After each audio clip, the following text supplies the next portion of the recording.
Olá, sejam todos muito bem-vindos a mais um episódio de Caçadores de Sucesso, onde eu e o Sérgio Goldman deciframos as histórias de grandes negócios brasileiros.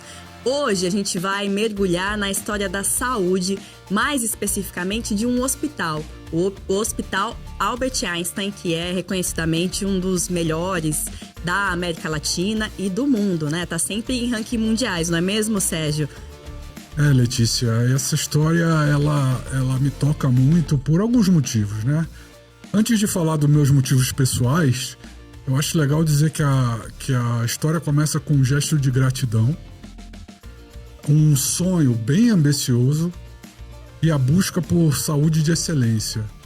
Isso, na década de 50, existia um grupo de pessoas que acreditavam em saúde de excelência no Brasil e conseguiram entregar isso para a sociedade.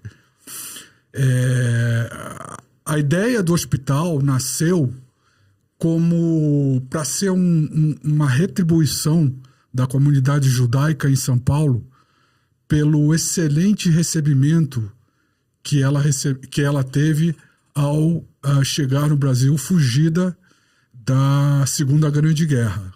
Né? Houveram duas grandes migrações da comunidade judaica para o Brasil, as duas em função de perseguição. A primeira, no início do século XX, perseguição principalmente na Rússia, e com a Segunda Guerra, que começou de fato em 1939, mas a perseguição já começou antes, então houve uma segunda onda que acabou culminando com essa percepção da importância da comunidade devolver para a sociedade brasileira o bom recebimento que havia tido. Né? Sim.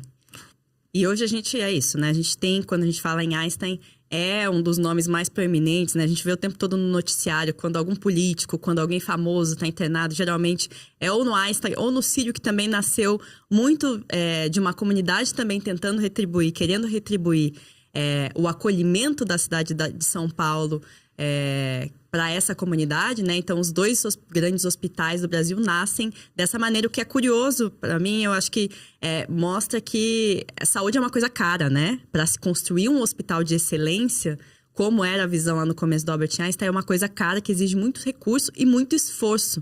Então, você precisa de um grupo muito determinado e obstinado para conseguir fazer isso, para conseguir levantar algo de excelência que é o caso aí do início do Albert Einstein, né? A gente vai ver ao longo da nossa história aqui que a saúde, ela é um negócio muito complexo, né? No mundo inteiro e no Brasil mais ainda, em função dos problemas que o país como um todo tem, né? E o Einstein, ele criou uma estrutura que pode-se dizer que não só do ponto de vista de entrega de saúde, mas também do ponto de vista de gestão, é bastante sofisticada, né? E só para dar um toque pessoal, né?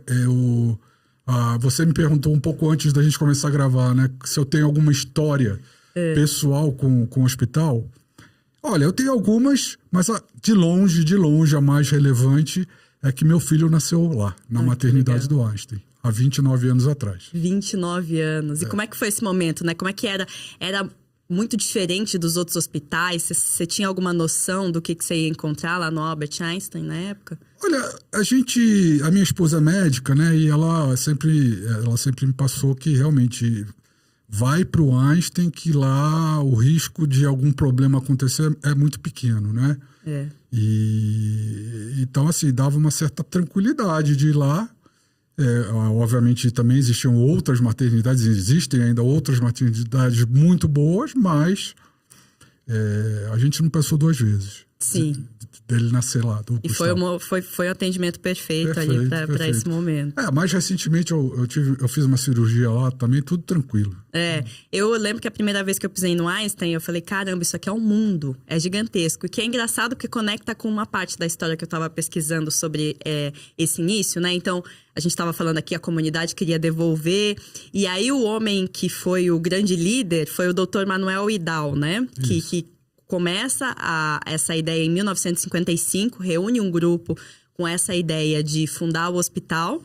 E eles, então, no dia 19 de abril de 1955, eles souberam da morte ali do Albert Einstein, inclusive, e por isso colocaram o nome do hospital de Albert Einstein para homenagear aí um grande físico, um grande... falei físico, mas é um pesquisador, né? Um grande cientista judeu. Eles acharam que seria uma boa homenagem. E aí, o que eu ia falar do hospital é que, assim, na época eles pegaram o dinheiro e compraram um terreno no Morumbi. Né? Eles pegaram dinheiro, conseguiram dinheiro da família Klabin, na época, que é uma das famílias tradicionais do empresariado brasileiro. E eles pegaram esse dinheiro e o doutor Idal, na época, ficou assim, será que eu construo um hospital, então, no centro da cidade ou afastado? E aí ele tomou uma decisão arriscada de comprar um terreno no Morumbi, que na época você tinha basicamente o estádio do São Paulo ali e alguma coisa sendo construída em volta. Mas ele fez a questão de colocar ali, porque ele falou, não, aqui vai ter espaço para crescer. Aqui vai ter espaço para expandir e construir algo grandioso. Então já tinha uma ambição ali. No centro da cidade vai ficar limitado. E realmente a gente vê hoje, quando a gente vai lá, é todo um complexo, que você tem até lojas, né? E você fala assim, meu exame é no pavilhão tal. E aí você vai, é um mundo lá dentro. Então, acho que isso é muito interessante, como vem da ideia de um fundador lá atrás, né? Na verdade, os presidentes do Einstein, né, a gente vai ver um pouco, eles deixam umas marcas bem específicas e acaba que essas marcas, elas colaboram muito com a criação e manutenção da cultura, né? Uhum. E imagino que no setor de saúde, a cultura de excelência talvez seja o aspecto mais importante para que a gente consiga longevidade, né? Longevidade empresarial. E é gozado, eu estou falando aqui empresarial, mas só lembrando, o Einstein é uma associação sem fins lucrativos. Isso quer dizer que todo o resultado ele tem que ser reinvestido no próprio negócio, vamos chamar assim. Uhum. Né? E ainda assim, eu repito, a gente pode dizer que a gestão do grupo, hoje é o grupo, né? A gente vai falar um pouquinho dos braços que acabaram se abrindo aí ao longo do tempo. A gestão do grupo é bem sofisticada. É bem sofisticada mesmo. E realmente, como você mencionou, cada presidente deixa a sua marca, né? E aí, partindo para a história, acho que a gente pode, embora eu já esteja falando um pouco dela aqui, mas a gente falou que essa história, então, começa em 1955, eles se reunindo, decidindo, mas era um grupo de judeus e naquela época não se tinha muito dinheiro para construir, né? Vão construir, já tinha a ideia era construir um hospital de excelência. Certo. Como é que você faz isso, né? E aí, acho que entra o papel dos voluntários, das arrecadações, né? Porque a gente começa em 1955 com o ideal, só que o hospital mesmo só vai ser inaugurado em 71. Porque você tem, durante esse período aí, uma base forte de arrecadação, né? Inclusive com as mulheres, né? Que a gente estava comentando aqui. Isso é curioso hoje em dia, né? A gente fala muito de igualdade, né? E as mulheres tiveram um papel fundamental na criação do hospital. E continuam tendo, né? Houve esse grupo de voluntárias que no início chamava-se o Departamento Feminino, que era quem organizava todos os esforços de fundraising, né? Uma palavra bonita, bastante atual, né? Para levantar recursos para a criação do hospital. Isso era feito através de shows, desfiles, bingo, leilão de arte, e por aí vai. Né? Sim, então um trabalho bem forte ali. E aí a gente tem uma história curiosa, né, que é sobre a inauguração também, né? Como é que segue essa inauguração? Porque em 1971 você fala assim, então foi construído todo o complexo e estava tudo pronto depois de 15, 16 anos ali. E na verdade não, né? Pelo que a gente viu e pesquisou da história, você tem uma inauguração com basicamente 2 andares prontos só, porque o Dr. Idal na época viu que a comunidade, muita gente estava começando a ficar cética, né? Muita gente estava achando que o hospital não seria mais inaugurado, porque isso aí não fica pronto nunca, 15, 16 anos, quanto tempo vai mais passar? E aí ele tomou a decisão e o investimento, a arrecadação de recursos estava se esgotando, né? Porque as pessoas estavam desencantadas. E aí ele decide abrir, ele tem que escolher entre vou abrir o centro cirúrgico ou vou abrir a obstetria para as mulheres aqui da comunidade ganharem seus bebês aqui, né? E aí ele decide abrir a obstetria, porque só tinha dinheiro para um ou para outro. E aí, quando as pessoas veem que o hospital é inaugurado, elas voltam a doar recursos e as coisas voltam a girar. Então, 71, você tem essa inauguração com 2 andares ali funcionando. E 72, você abre o pronto-socorro da cardiologia. E 74, o centro cirúrgico. Então, leva alguns anos até se construir ali, né? A gente teve a oportunidade de conversar com o Dr. Pedro Mangabeira, que é um médico que começou a trabalhar no Einstein em 1971, na abertura do hospital, e continua trabalhando até hoje. E ele contou um negócio interessante, né? Primeiro, ele confirmou o que a gente já tinha levantado em pesquisa, que no início os próprios médicos não queriam trabalhar com o Einstein em função da distância, né? Percepção de distância ser muito longe. E ele falou que com a abertura da maternidade, né? E como a maternidade no primeiro momento não enchia, então ele e outros médicos sugeriam: vamos usar o espaço da maternidade para fazer cirurgias não ligadas à maternidade, né? E isso foi feito, né? Então, assim, o hospital, no início, teve dificuldade para o que a gente chama pegar, né? Pegar. E é bem uma cultura de startup de você sair fazendo, né? Com os recursos que tem ali, fazendo um MVP, que a gente diz hoje, né? Testando. Então, aqui tem a maca, tem paciente, tem esses recursos para fazer essa cirurgia, vão fazer. Então, acho que essa cultura de também os médicos estarem prontos para ir fazendo, não é aquela coisa, né? De assim, não, então eu só tendo isso, só faço isso. Acho que isso é um pouco da cultura do Einstein ali desde o começo, né? A própria ideia e a implementação dessa ideia é uma estrutura total de startup, né? Total de startup. A estratégia do funding era doações. Uhum. A estratégia do startup é rodada acima de rodada. Tem tudo a ver. Mostra que startup é muito bacana, mas não é uma coisa tão nova assim. Não é um conceito novo, né? Hoje em dia só inventaram nomes bonitos aí para as coisas. Podemos partir para a segunda gestão? Falar da segunda gestão aí? Você tem mais algum ponto desse início? Eu acho que vamos para a segunda gestão. Então tá bom. Então, para a gente continuar a história, em 79 a gente tem um novo período na empresa, que é uma segunda gestão. Então, a gente está falando sobre como os presidentes, cada um vem com a sua visão. E isso, eu acho que é uma coisa que falta hoje em muitas empresas brasileiras, que têm dificuldade, até pela velocidade com que as coisas mudam. A gente vai ver que na história do Einstein, mesmo hoje, você tem presidentes sólidos, com muito tempo de casa, né? Cada um tem um longo mandato e que define as suas prioridades. Então, que eles conseguem muito bem definir uma estratégia de longo prazo, inclusive, né? Então, que muitas companhias abertas, por exemplo, não tem esse tempo, né? Você está ali com um presidente e, geralmente, o presidente tem um mandato de 4 anos e ele tem que otimizar a empresa e otimizar o lucro. E aí, muitas vezes, você tem um chairman lá, né? O presidente do conselho que deveria estar olhando no longo prazo, mas não consegue. Quer dizer, falta essa questão que sempre esteve e está até hoje presente ali no Einstein, que acho que o fato de ser uma instituição sem fins lucrativos ajuda nesse sentido, né? Sim. Então, só para falar que nesse período, essa segunda era que a gente vai entrar, que é a era do Joseph Fair, né? Que é o doutor que vai, então, assumir como segundo presidente do Einstein. E ele estava ali desde o começo, ele foi vice-presidente. E ele tem uma visão um pouco diferente do Dr. Idal. O Dr. Idal, ele queria atrair médicos de sucesso, né, para conceituar o Einstein. Só que essa estratégia, como você mesmo mencionou, não estava dando certo. O Fer, ele já tem uma outra visão. O Dr. Fer, ele vai falar assim, não, então, o que a gente tem que fazer? A gente tem que atrair jovens médicos que vão vir aqui, vão se formar na nossa cultura, vão entender o que a gente faz, vão ser médicos, como a gente estava falando também, dispostos a fazer de tudo, a aprender, a botar a mão na massa. E com isso, a gente vai criar uma cultura e nomes, a gente vai criar os próprios médicos de renome aqui.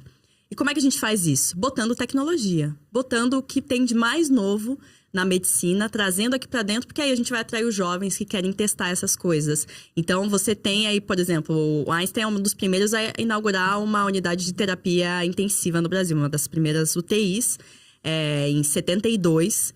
E em 86, por exemplo, você tem a primeira máquina de ressonância magnética. Então, são tecnologias, alguns exemplos de tecnologias que foram trazidas pelo Dr. Fer, na época da gestão dele, que vão consolidar o Einstein como referência nessa época, né? E só um detalhe de novo, o Einstein tem a primeira máquina de ressonância do Brasil e a segunda também. Ah, é? Olha só. Então, inovação desde sempre ali, né? Eu acho assim, nesse caso eu não diria nem que é inovação, mas tá a par do que acontece no mundo, né? Que, de novo, pensando um pouco em gestão de empresas de qualquer setor, é impressionante como tem empresa que tá só no seu quadrado, né? E eu acho que uma das maneiras de você conseguir ser melhor do que a sua concorrência é estar com um radar aberto para ver o que está acontecendo de melhor no mundo. De melhor no mundo e trazer isso para dentro. E isso interliga com o próximo ponto, o próximo mandato, esse ponto que você tocou, que é justamente essa busca por coisas fora do radar, que os outros médicos não estão fazendo, que os outros hospitais não estão fazendo, que é quando a gente traz o Dr. Reinaldo Brandt, que ele tem uma gestão que começa ali em 95, de novo focado com um tema, né, com uma coisa. E aí é a era da busca pela qualidade. Eu vi que eles conseguiram, por exemplo, o CTI, né, o Centro de Terapia Intensiva deles, vai ser reconhecido, vai conseguir uma certificação ISO 9002, que era até então algo que era inédito para um CTI no mundo. Ninguém estava buscando isso e eles conseguem um selo de qualidade e vão conseguir outros ainda, né? Sim. Acho que um landmark da história do Einstein é a acreditação da Joint Commission International, JCI, né, que são protocolos e práticas que são determinadas para hospitais nos Estados Unidos por uma comissão norte-americana e que o Einstein conseguiu, e até hoje o hospital segue essas normas, o que faz dele um exemplo de qualidade de atendimento, né? E risco baixo, né? Você me perguntou, obviamente quando meu filho nasceu, eu não sabia de JCI, mas o Einstein realmente, eu já escutei de alguns médicos coisa tipo, olha, a UTI do Einstein, dificilmente você não sai viva dela, ou vivo dela. Então, assim, é realmente um exemplo de qualidade que, em parte, é por essas certificações, essas certificações, né? Exatamente. Porque eu estava até vendo uma entrevista com um funcionário do Einstein dessa época que diz que à medida em que eles foram seguir esses padrões da Joint Commission para conseguir esse selo, houve uma verdadeira revolução processual lá dentro. Então, você começa a ter um monte de processos para conseguir ser aprovado, conseguir esse selo da Joint Commission. E detalhe, o Einstein foi o primeiro hospital do mundo, fora dos Estados Unidos, a conseguir essa certificação. Então, é algo realmente raro. E enquanto você estava falando da questão da UTI, eu lembrei de uma história que fica aqui... É curiosidade, mas para quem quiser, de repente, pesquisar depois, tem uma história sobre o fundador da 99, o Paulo Veras.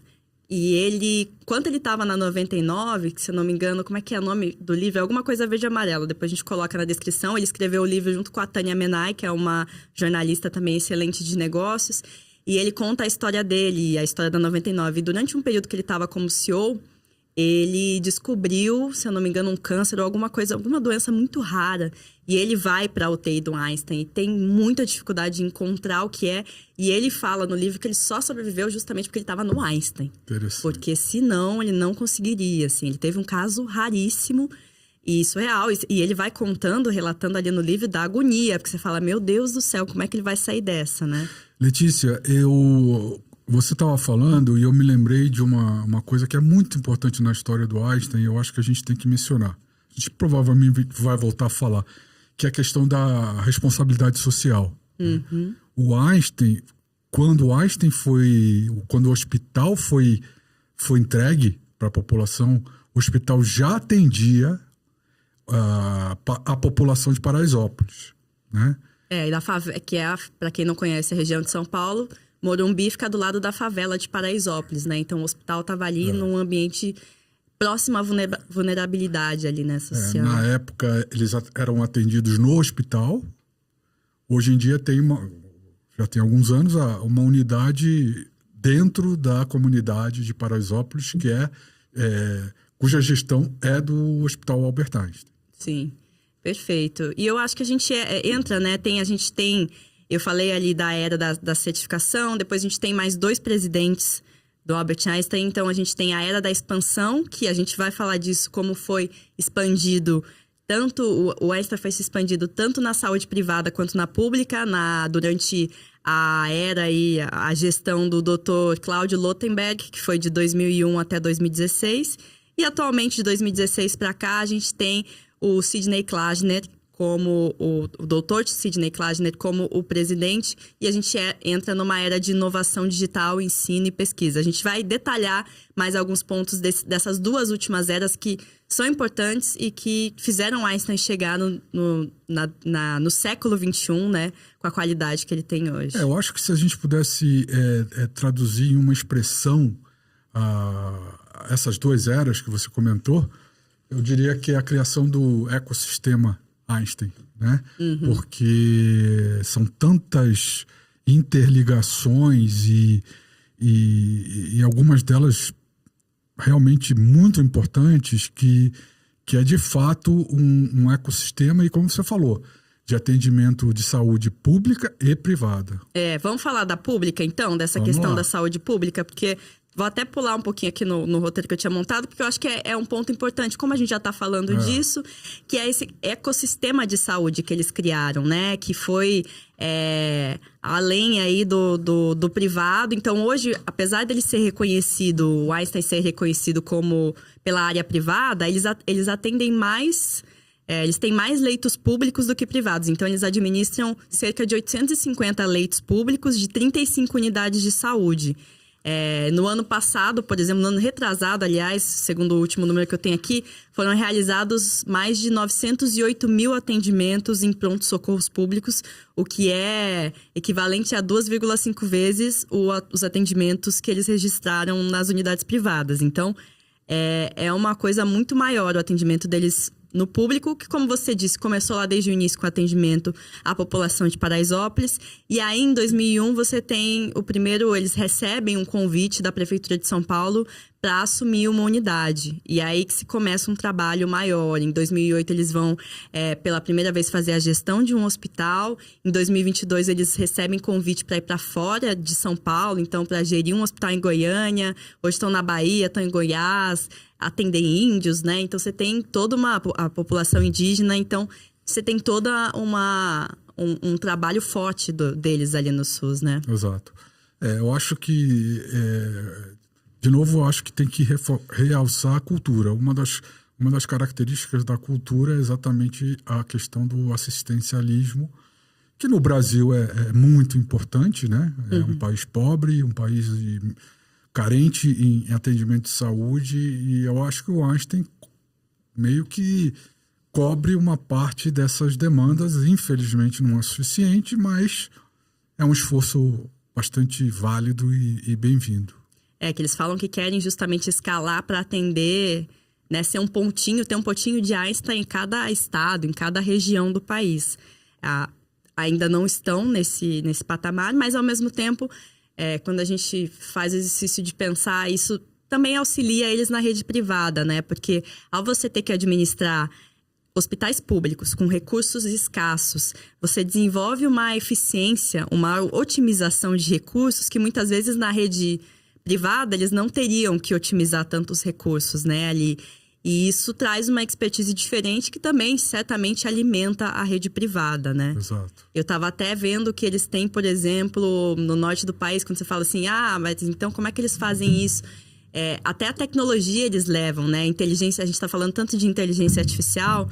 Eles têm um programa de inteligência artificial, como eles atendem algumas comunidades muito vulneráveis no Brasil, onde não tem médicos especializados em algumas áreas, como obstetria, eles têm um médico da família. E aí o médico da família está lá numa região carente do Brasil e está atendendo uma grávida e a sua família. Eles têm um sistema de inteligência artificial que vai ouvir a conversa do médico e da família, E a partir disso, vai sugerir ao profissional de saúde algumas perguntas que ele pode fazer, que ele deve fazer para a gestante, para a família, para garantir que ela seja, né, que a gestante ali seja perfeitamente examinada e cuidada. Então, é muito interessante porque é uma IA alimentada com mais de 2.000 artigos científicos e que garante ali uma eficiência que, né, você não conseguiria nem pensar sem tecnologia. E por mais que o SUS brasileiro seja um sistema muito reconhecido, é uma eficiência que só Albert Einstein ali consegue ter, né? E a gente não pode esquecer, a gente também vai falar um pouquinho mais sobre a questão da telemedicina, né? Que também possibilita um atendimento bem pulverizado, né? E em populações que eventualmente são carentes de assistência médica. Sim. Quer falar um pouco da telemedicina? Então, que eu acho que... Vamos falar de inovação e educação? Vamos, que está dentro desse... Vamos. As tecnologias aí, né? Porque como a gente falou, o Albert Einstein ele sempre foi sinônimo de tecnologia, né? Com a primeira UTI. Mas isso se incrementou ainda mais nos últimos anos, né? Eu acho que... eu particularmente acho que mais relevante do que possíveis inovações, né? Que é um conceito meio fluido, mas é exatamente a preocupação e o comprometimento com a educação mais pesquisa, né? A gente teve... na verdade, o esforço do Einstein com educação começa lá atrás, quando foi criada a primeira faculdade do grupo, que não foi faculdade de medicina, faculdade de enfermagem, né? 1989, se não me engano. Exatamente. Daí, né? Uhum. Então, assim, é uma decisão estratégica que muita gente não olha assim, isso como uma decisão de negócio, mas é fundamental. O Einstein, eu não escutei isso, mas aí é uma interpretação minha. Ele estava e continua a estar preocupado com a atração e retenção de talentos, né? Que é fundamental na medicina, né? Não, tem um dado, você falou da faculdade de enfermagem aí, 80% dos alunos que saem dessa faculdade permanecem no Einstein também, depois. Então, é justamente isso que você falou, de treinar os talentos desde a base e reter eles. E, na verdade, Letícia, tem uma outra coisa que eu particularmente não sabia, mas achei muito interessante. O Einstein também tem uma escola técnica, que fica até na Avenida Paulista, né? Onde ele molda ou educa, né, vários profissionais técnicos para trabalharem no setor de saúde. Não é necessariamente apenas no Einstein que eles vão trabalhar, claro que eu imagino que a maioria acaba sendo aproveitado, mas, de novo, tem muita função dentro de um hospital, dentro de uma clínica, que não é a função necessária de uma pessoa com nível universitário. Então, eles estão se preparando para isso também. Interessante. E essa questão eles vão começar com a enfermagem aí, mas vão ampliando, né? Até chegar aos dias atuais, que tá bem maior a coisa, né? Hoje, todas as faculdades, né? Então, vamos lá. O Einstein hoje tem o curso de medicina, desde 2016. Enfermagem, né? O primeiro. Administração. Fisioterapia. Engenharia biomédica. Odontologia, nutrição e psicologia. Em todos esses cursos são 45 mil alunos matriculados, 5 vezes mais, o dobro do que tinha há 5 anos atrás. Caramba. E isso aconteceu porque eles inauguraram um centro novo gigantesco, né? A gente teve a oportunidade de conhecer Você foi lá pessoalmente, eu quero que você conte a sua experiência lá. Eu aproveito e agradeço o Dr. Nelson Volosker, que hoje é o reitor da Faculdade de Medicina do Einstein e, ao mesmo tempo, é uma pessoa que está no conselho há muitos anos. Ele foi vice-presidente, eu acho que conhece muito da história do Einstein. Ele me mostrou detalhes do novo prédio. O prédio foi construído pelo famoso arquiteto Moshe Safdie, que é um arquiteto israelense, mas com cidadania canadense também, que foi o arquiteto que projetou o museu Yad Vashem, que é o famoso Museu do Holocausto em Jerusalém. Realmente é um prédio impressionante. E o prédio da Faculdade de Medicina aqui no Morumbi, né, fica bem do lado do hospital, é também impressionante. Eu até sugiro, quem tiver interesse, fazer uma visita, né? Nem sei se pode, mas não precisa nem entrar para você ver que é imponente o prédio. Foram visitados, se não me engano, 20 universidades de medicina ao redor do mundo para se definir a metodologia de ensino e pesquisa. Uma grande parte desse novo prédio é dedicado à pesquisa. Houve uma fusão das áreas de pesquisa do hospital e da faculdade, e é impressionante. Eu vi que esse complexo novo de ensino aí custou 700 milhões de reais. É impressionante. Né? Parte dessa verba de receita, faturamento do próprio Einstein, e parte de doações aí também para construir, que é um prédio todo bonito, tem uma doma, né, uma redoma de vidro, com luz ali natural e etc. E por trás disso também tem toda uma estratégia que é você investir no que mais, como você falou, eles pesquisaram, foram atrás do que mais moderno tem de ensino para atrair os melhores alunos e os melhores professores também. Exatamente. Eu vi isso que eles conseguiram, vi algumas reportagens de professores que eles conseguiram angariar de outras universidades graças a esse complexo. Mostrar, olha só o que a gente tem de tecnológico aqui, olha como você pode fazer pesquisa aqui, né? Então, você traz o professor e acaba formando o aluno. E eu vi entrevista ali com, se não me engano, o presidente do conselho deles, dizendo assim, a gente depois faz questão de acompanhar, de mapear onde está cada aluno que sai daqui, que é justamente essa questão de retenção de talento, né? É o conceito dos alumni, né, que infelizmente no Brasil não é dada tanta relevância, né, mas é importante a ligação do ex-aluno com a faculdade, né, que os americanos chamam de alma mater. E no caso da medicina, é o que a gente estava falando, a qualidade dos médicos, né, envolvidos, dos pesquisadores, é o que vai determinar o sucesso de um grupo de saúde, né? É importante eles saberem quem que eles estão formando, né, para que no futuro esse pessoal seja os talentos que eles querem manter no grupo. Sim, com certeza. E que tem algum bastidor lá da Faculdade de Medicina da universidade deles que você visitou, que você viu? Como é que, né, se trabalha, por exemplo, como é que eles estudam os corpos, alguma coisa nesse sentido? É bem interessante, né? Eu perguntei sobre o uso de cadáveres no ensino da medicina, né? E o Dr. Nelson me explicou que hoje em dia o que é mais moderno são realmente as maquetes do corpo. Eu entrei numa sala onde tem essas maquetes e realmente fiquei impressionado, porque é muito parecido. É muito. E realmente, um dos argumentos é que nessas maquetes ela é mais perfeita do que se você realmente tiver que dissecar um cadáver, que eventualmente você não vai ter a perfeição de como é que é o órgão que você está dissecando. E eu até tive a oportunidade de conversar rapidamente com a professora que dá aula de anatomia e tal, e vi vários órgãos lá, vi o sistema reprodutivo de uma mulher, e até a unha tinha lá uma maquete. É muito real. Isso é em tamanho real ou é expandido para dar essa... Não, é em tamanho real. Em tamanho real, e assim, parece realmente verdade. Não todas, eu acho, mas claro, as que eu vi realmente eram bem realistas. Curioso, a gente chegou num patamar que é isso, não precisa mais dissecar os corpos ali, né? Uma outra curiosidade, eu não sei se... tô um pouco...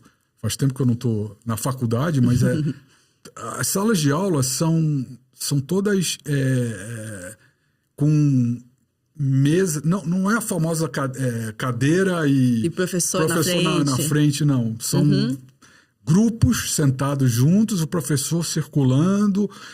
Então, assim, e de novo, a mensagem foi: nós pesquisamos como é feita a educação de medicina no mundo, qual é o estado da arte. E eles implantaram isso na faculdade de medicina. Legal. Agora, como a gente está num período em que não basta só formar a educação de base, esperar esses alunos se desenvolverem, a pesquisa ser feita para criar inovação, né? Porque a gente fala, lá atrás era assim, eles trouxeram jovens talentos, desenvolveram, mas hoje em dia você tem outras técnicas, inclusive no Einstein, para desenvolver inovação lá dentro, né? Para avançar, porque é isso, o mundo de hoje é muito dinâmico, não dá para você achar que vai esperar. A exemplo do que a gente falou lá atrás, por exemplo, quando a gente falou da história da Embrapa, que fica, né, formou os pesquisadores e etc. O Einstein lá atrás formou muitos dos seus jovens doutores que trabalharam lá por décadas, mas hoje tem todo um hub de inovação ali dentro, tem uma diretoria de inovação que foi criada, e dentro dessa diretoria, que eu estava pesquisando, são 5 áreas, grandes áreas lá dentro. Então, você tem até um CVC, que é um Corporate Venture Capital, para investir em startups. Você tem uma Venture Builder para escalar os serviços ali que são desenvolvidas, as inovações. E você tem, no total, eles investem cerca de 5% da receita anual do Einstein nessa área de inovação tecnológica. Então, é muita coisa.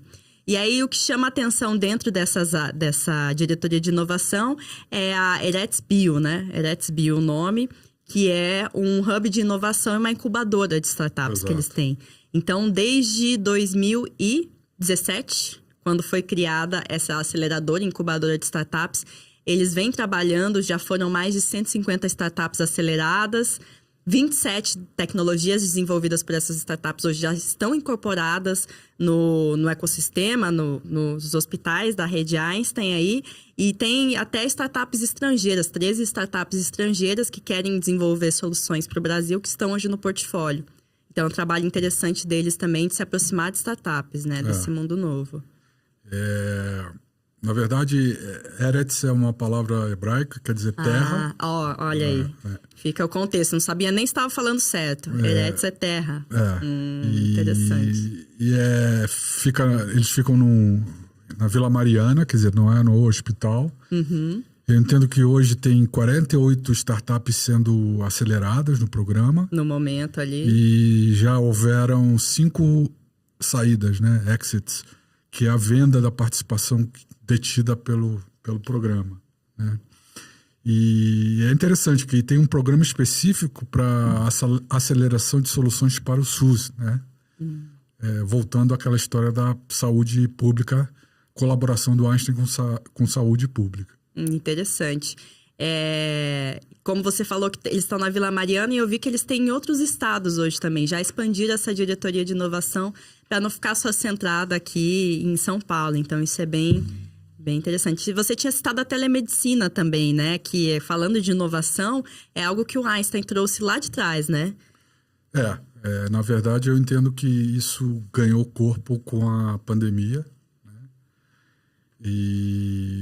E hoje é bastante utilizado, não só pelo Einstein, como por outros, setor, né? Mas o que eu vi é que o Einstein, mesmo quando, assim, não estava 100% regulamentado, tinha muitas dúvidas de vários grupos se valia a pena investir, o Einstein, como ele tem esse compromisso com a inovação, e ele também, por ser não precisa gerar lucro amanhã, né? Assim, aquela solução específica, apesar de ter que se manter como hospital, ele conseguiu investir na telemedicina desde muito cedo. E aí, quando veio a pandemia, eles já estavam meio que preparados aí para ampliar esse serviço. Então, acho que com isso a gente dá um pouco do tamanho da dimensão do ecossistema, né? Eu acho que talvez esteja na hora da gente falar um pouco de gestão e de desafios futuros, né? Sim. Eu vou começar, Letícia, aí você me complementa, por favor. Eu fiquei um pouco curioso com a estrutura de governança do Einstein, né? Tem 6 unidades de governança, eu chamaria assim. A unidade máxima é a Assembleia Geral, que é formada por 500 membros. Caramba! Que elegem os conselhos deliberativo e fiscal. O conselho deliberativo é formado por 180 membros, eleitos pela Assembleia, como eu comentei, e olha o ambiente estratégico e a própria gestão da governança, elegendo a mesa diretora e a diretoria eleita. Embaixo do conselho administrativo, a gente diria que tem a mesa diretora, 9 integrantes. Temos a diretoria eleita, que é responsável por desenvolver e avaliar e aprovar a estratégia da organização e as diretrizes institucionais. É composta por 9 membros. O conselho fiscal, que como conselho fiscal, ele, de qualquer empresa, ele aprova, e analisa e aprova as demonstrações financeiras e faz uma certa gestão de risco, né? 5 membros. E você tem ainda a diretoria executiva, né? Que aí são profissionais contratados. Hoje possui 18 diretores, como você falou, inovação é um deles. Uhum. E que efetivamente implementam as decisões estratégicas tomadas nos níveis superiores da estrutura de governança. Caramba, é muita coisa, né? Porque também é um setor complexo, mas ao mesmo tempo é interessante como eles conseguem ter agilidade, né? Apesar de toda essa estrutura. Eu te confesso, Letícia, que a primeira reação que eu tenho é: nossa, confuso o negócio. Só que tá funcionando. Sim. Tá funcionando. E também acho que existe aí um fator que é muito importante e que isso, de novo, interpretação minha, não li em lugar nenhum, ninguém me falou, é que é importante você trazer gente para ter relacionamento de alto nível, né? Porque depende de doações hoje em dia a palavra para isso é networking, né? Networking estratégico. Então esses órgãos com muita gente, aparentemente, eles também, aparentemente não, interpretação minha, também servem para fazer networking estratégico. Faz todo sentido. Para arrecadação, né? Você não consegue... A gente falou de 700 milhões o complexo que custou de ensino, e mais da metade disso foi de doações. Você não consegue esse dinheiro assim, sem ter ninguém ali, né? E falando ainda de questão de cultura, você falou de gestão, você falou da questão do organograma. Eu fiquei pensando... que durante as pesquisas ali eu fiquei assim, caramba, mas isso aqui me lembra o processo de alguém. Essa constante evolução, e cada gestão tem um marco, e cada gestão, e o Einstein parece que está sempre à frente, né? Eu tentei lembrar quem.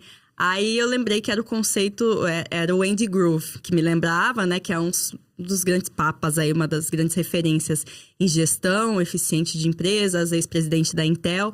E o Andy Grove tem o conceito que é do livro de maior sucesso dele, que é só os paranoicos sobrevivem, né? Que é o conceito de paranoia produtiva, que nada mais significa do que você ter uma gestão focada em sempre tentar ver onde pode dar errado, onde precisa avançar, o que precisa trazer de novo e não se acomodar naquele lugar. Quer dizer, não é só porque você é referência hoje que você vai ser referência amanhã. Então, você está sempre caçando, a paranoia produtiva, está sempre paranoico com o que pode dar errado. Busca constante pela excelência. Pela excelência. E eu acho que o Einstein faz muito isso. Eles têm sempre um presidente, alguém que está investindo, marca, né? Deixando uma marca e tentando levar a empresa para o futuro, né? E o famoso legado. Exatamente, deixar um legado, mas não é um legado assim de, né, aquele... Porque hoje em dia se tem muito isso no político, né? De ser uma coisa só para todo mundo ver. Mas no caso do Einstein tem que ser eficiência. Você está lidando com vidas ali, né? Com saúde. Eu estava, como comentei há pouco para você, Letícia, a estrutura de governança parece complexa, mas os resultados têm sido muito bons. Eu trouxe aqui alguns números do resultado do ano passado, de 2024, e mostra que o grupo Einstein teve um faturamento líquido de 6 bilhões, né? 89% disso é saúde, 7% educação, as faculdades, 1% pesquisa e 3% outros. Resultado operacional ano passado foi de 400 milhões, uma margem de 7%, que ficou mais ou menos igual à margem do ano anterior. Uhum. Superávit final, porque como é uma entidade sem fins lucrativos, não pode se falar lucro. Chama-se superávit, mas é lucro. Foi de 303 milhões Em 2023 tinha sido 349. Então, de novo, muito próximo. Investimento em 2024, 765 milhões, também muito próximo com o que investiu no ano anterior. O patrimônio líquido do Einstein é 5 bi e a dívida líquida, né, que é a dívida total menos o caixa, é negativo em 400 milhões. Portanto, o caixa é maior do que a dívida. Uhum. Então, assim, esses são alguns números para dar a grandeza do quais são os resultados do grupo fazendo todo esse grande projeto virar realidade. Ou seja, é um grupo que hoje realmente não depende mais de um fundraising aí para se manter como era no passado, não precisa. Tem um lucro grande e por isso consegue investir tanto também em novas tecnologias, em inovações, né? Em novos projetos, né? Lembrando que eles têm alguns novos projetos, como estão construindo aqui na Marginal Pinheiros um centro de oncologia que fica pronto em 2026, se não me engano, né? E estão construindo também próximo ao hospital lá no Morumbi um complexo que chama-se Vila Einstein, onde toda a parte administrativa vai para lá. Então continua investindo e falar em investimento talvez seja a hora da gente falar um pouco do futuro, né? Sim. Do futuro e dos desafios aí, Exato. né? Do que vem pela frente. O que você mapeou aí nas suas... Acho que a gente fala muito de inteligência artificial. Já até falei aqui de uma solução que eles hoje utilizam no SUS. Eu vi uma outra solução que eles conseguem fazer um teste lá. Você faz um teste, um exame, que a princípio não é para detectar um câncer no pulmão nem nada, mas se tiver um câncer no pulmão, ele já detecta e já avisa. Então, assim, você já consegue, fazendo outros exames, detectar se tem um câncer, se tem alguma coisa errada. Então, graças à inteligência artificial. Isso é muito interessante. Eu acho que quando a gente fala de futuro e desafios para um hospital no Brasil, a gente tem que falar um pouco do ambiente. A gente está falando de um setor que tem problemas de desbalanceamento, né? Relacionamento entre prestadores de serviço, pacientes, planos de saúde, né? Então, no Brasil especificamente tem o SUS. Então, existe um risco muito grande de descontinuidade da operação de agentes nesse mercado, né?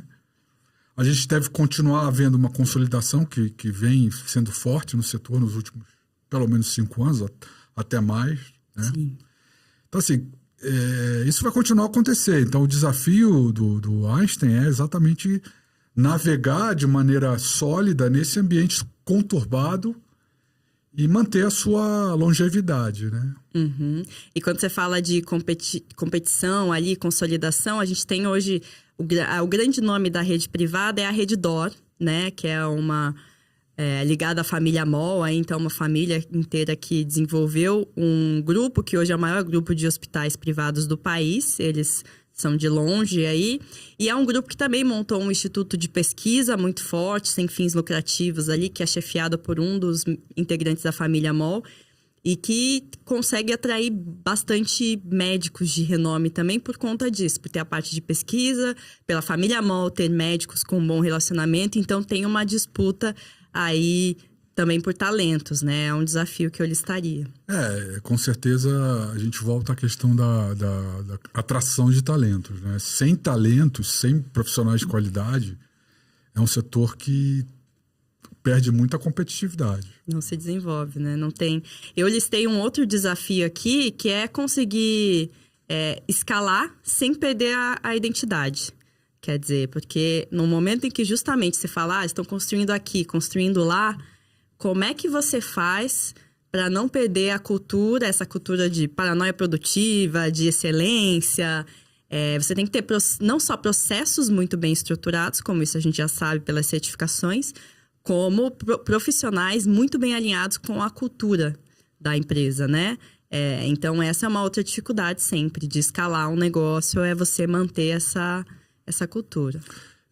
Eu acho, Letícia, que para mim o grande desafio do Einstein é conseguir criar valor para os seus stakeholders, né?